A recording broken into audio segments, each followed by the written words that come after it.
Hey guys, welcome back to the channel. Can we afford 4 more years of gun control? Stay tuned.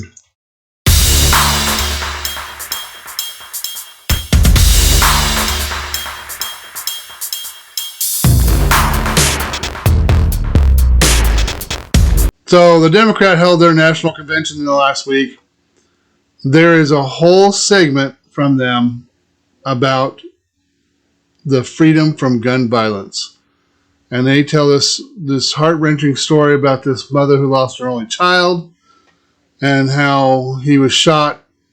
I believe that incident happened with a pistol. It wasn't even an AR, but we were contemplating adopting. And then, out of nowhere, I got pregnant. Jordan was so much fun as a child. When all of a sudden... 3 of those rounds he aimed at Jordan.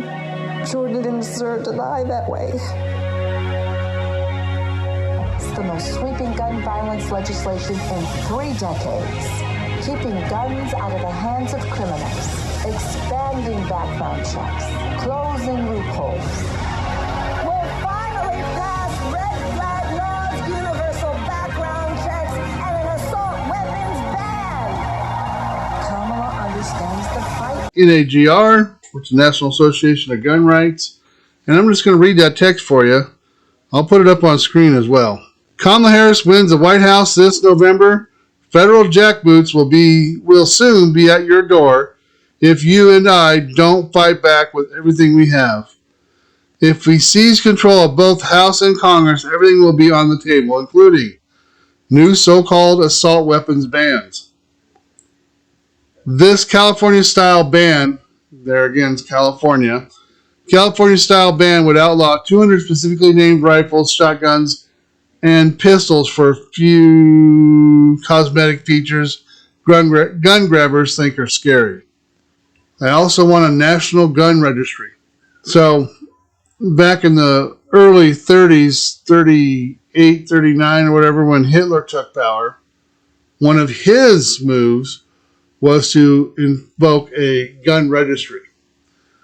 And the reason he did that is he didn't want any Jews being able to fight back, so he wanted to know if they had guns. If they did, they came and confiscated them. As you and I both know, it's just the first step in outright confiscation.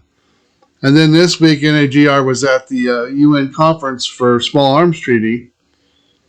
Gun grabbers crown jewel, creating an international database of all end users of firearms, all at the fingertips of one world globalists and at the United Nations.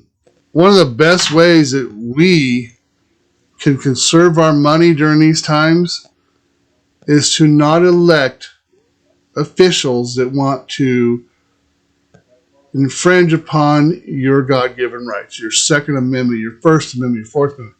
Guys, I'm telling you, the mainstream media already has the Democratic Party locked in. I mean, the Democrats and ABC, NBC, and CBS are all keyed in. I'll show you this clip, too, that I just thought was incredibly...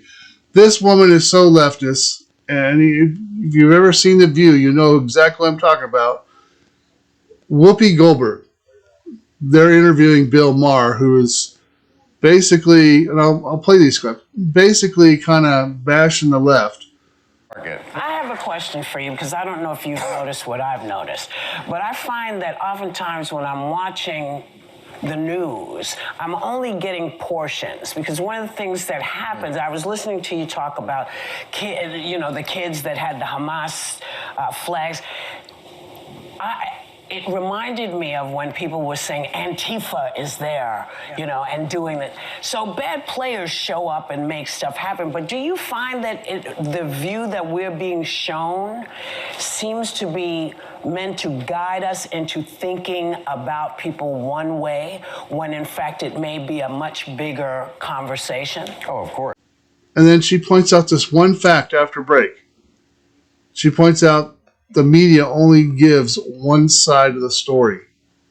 They're not giving you both sides so you can make up your mind. They're only giving you one side.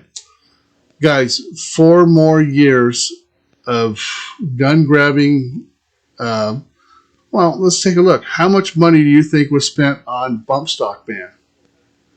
How much money do you think the U.S. government spent on frames and receivers? How much money do you think the government paid litigators to fight FRTs? Oh, my last one. How much money do you think it costs the government to fight ghost guns? You ask yourself, or 3D printed guns. If you ask yourself how much money that's cost, I don't care if you're Republican or Democrat, that is a lot of money in litigation. Bump stock one just got overturned this year, so that's been going since 2019. How much money do you think was spent on that? Ask yourself this. Who gives the government money to litigate these?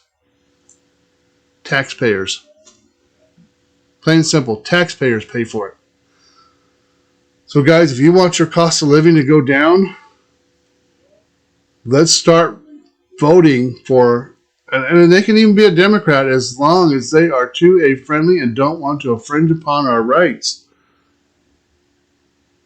Doesn't necessarily have to be Republican, because a lot of Republicans are that in name only. They voted for, what was it, the Safer Community Act 2022? So let's vote those guys out of office. Let's get in people that respect our rights and protect them. Do what they're told to do. Uphold the Constitution. Guys, I hope you had a great time watching. I hope those clips give you a little bit of humor and laughter. Have a great week. God bless you and peace out.